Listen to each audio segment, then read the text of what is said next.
সোনালী ফসলের মাঠ থেকে আমি এখন যাব একটি জনপদে। হযরত আমিন শাহ মাজারের দিকে আমরা যাচ্ছি। এইটি এই অঞ্চলের মানুষের কাছে খুবই একটি আধ্যাত্মিক ইবাদতের একটি জায়গা। প্রিয় দর্শক, বাংলাদেশের মাটি পবিত্র মাটি।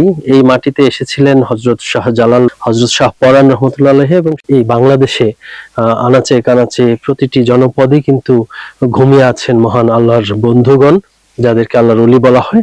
ওলিয়া উলিয়ার দরবার শরীফ গুলোতে গেলে মনে কিন্তু প্রশান্তি আসে। আমরা সেই প্রশান্তির সন্ধানে এসেছি হবিগঞ্জ জেলার মাধবপুর উপজেলার ২ নং চৌমুহনী ইউনিয়নের কালকাপুর গ্রামের এই জনপদে কিন্তু অবস্থিত এই মাজারটি। এই মাজারটির নাম হযরত আমিন শাহ রহমতুল্লাহ আলাইহি মাজার শরীফ। এখানে ঘুমিয়ে আছেন দুজন আল্লাহর ওলি, হযরত আমিন শাহ রহমতুল্লাহ আলাইহি, আরেকজনের নাম হযরত সুলতান শাহ।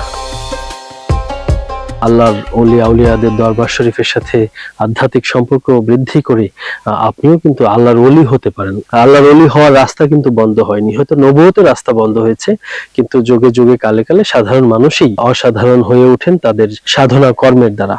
আমার খুব ভালো লেগেছে, আমি কৃতজ্ঞ। আমার বন্ধু এই অঞ্চলের অধিবাসী পিয়াল হাসান এবং আমার আরেক বন্ধু টিএ হামজা বাংলাদেশ, তার প্রতি কৃতজ্ঞ যে তাদের মাধ্যমে এই জনপদের সন্ধান খুঁজে পেয়েছি। সকল জনপদের মানুষের কাছে আহ্বান, আপনারা যারা সময় পাবেন আল্লাহর ওলিদের মাজার জিয়ারত করবেন এবং কোনো অপবিত্রতাকে স্পর্শ করে এইখানকার পবিত্রতা যেন নষ্ট কেউ না করে, এই জায়গার পবিত্রতা যেন সুন্দর থাকে, সেই জায়গা থেকে আমাদের শরীয়তকে সাথে নিয়ে শরীয়তের বিধিবিধান মেনে আল্লাহর ওলির মাজার জিয়ারত করবেন। আল্লাহ বলেছেন নিশ্চয়ই সীমা লঙ্ঘনকারীকে আল্লাহ পছন্দ করেন না। সুতরাং আমরা সুন্দরের সাথে থাকবো, আমরা সত্য সুন্দরের পথে চলবো এবং যেখানে আল্লাহর ওলির দরবার শরীফ খুঁজে পাওয়া যাবে সেগুলোতে ভাঙচুর না করে সেই আল্লাহর ওলির দরবারগুলোর প্রতি শ্রদ্ধা রেখে আমরা সেগুলোকে ধরে রাখবো। এগুলো আমাদের দেশের ইতিহাস, ঐতিহ্য, সংস্কৃতির একটা অংশ কিন্তু।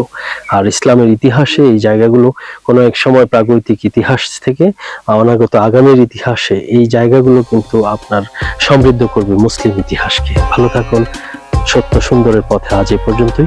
আল্লাহ হাফেজ।